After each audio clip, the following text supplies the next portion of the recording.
బంగారం కొన్నప్పుడు సంతోషం అనిపిస్తోంది. ఆ తర్వాత అనిపించట్లేదు. ఆ తర్వాత అది మళ్ళీ బయటికేసుకెళ్ళామంటేనే దొంగల భయం.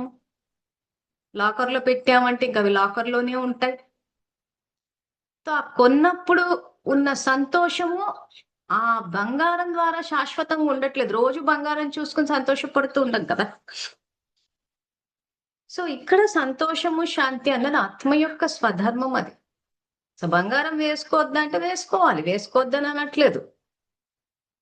కానీ అదే జీవితంలో అది వేసుకుంటేనే సంతోషం అంటే భ్రమలో బతుకుతున్నారంట. ఎందుకంటే దాంతో పాటు భయం గూడా వచ్చేస్తోంది కలియుగం ఇది.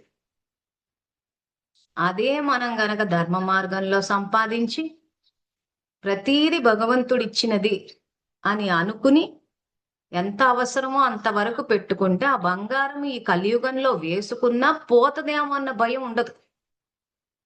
దొంగల భయం అన్నది ఉండదు. ఉంటారు దొంగలు లేరని గాదు గానీ, వాళ్ళు దోచుకుపోవడం అంటూ ఉండదు. అందుకే ధర్మ మార్గంలో సంపాదించడం ఇంపార్టెంట్. ఒకవేళ పూర్వజన్మల్లో ఏమైనా పాపాలు చేసుకొని వచ్చినా ఒక్కసారి ఎవరికి వాళ్ళు మనం ఏం చేశామో మనకు తెలీదు. కాబట్టి భగవంతుని శరణు పొందడం అంటే సమర్పణ అవ్వడం అంటే ఆయన ఆజ్ఞకు అనుసారంగా వర్తమానంలో గనక ధర్మం ప్రకారం నడిస్తే పర్వతం లాంటి సమస్య దూదిపించలాగా ఎగిరిపోతది.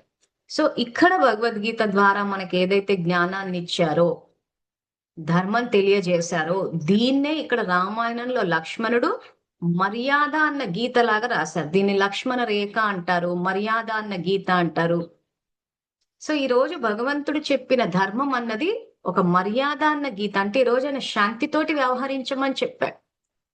మనం గనక ఆ ధర్మాన్ని దాటాము, అంటే మర్యాద అన్న గీతను దాటాము అంటే అప్పుడు ఏమవుతది? రావణాసురుడొచ్చి అపహరించినట్టు చూపిచ్చాడు. అంటే రావణాసురుడొచ్చి కిడ్నాప్ చేశాడు. అప్పుడు ఏమవుతది? ఆ క్రోధంలో ఉన్నప్పుడు పరిశీలనా శక్తి, నిర్ణయ శక్తి నశించిపోయి, సమస్యల్ని కొని తెచ్చుకుని, ఒక మెంటల్ ప్రిజన్, ఒక అంటే ఇక్కడ రావణాసురుడు అంటే రాక్షసుడొచ్చి కిడ్నాప్ చేయడం గాదు. మనల్ని మనమే కిడ్నాప్ చేసుకొని మానసికమైన జైలులో ఉంటున్నాం మనం. సో, చూపిచ్చడం ఎలా చూపిచ్చారు రామాయణంలో? రావణాసురుడొచ్చి ఏం జేస్తాడు? రావణాసురుడు ఆ గీతలో మన ధర్మంతో ఉన్నప్పుడు ఏదైతే పురాణాల్లో రాక్షసులను చూపిచ్చారో, ఈ కామక్రోధ లోభమోహ మదమాత్సర్యాలవి అన్నిటిని కలిపి అక్కడ రావణాసురుడిని చూపిచ్చారో, అవి మన ధరికి రావు. ఈరోజు నేను ఆత్మని శాంతి స్వరూపాన్ని, శివ పరమాత్మ నా తండ్రి అని చెప్పి నా ధర్మంలో నేనుంటే క్రోధం అన్న భూతం నా దగ్గరికి రాదు. ఎందుకంటే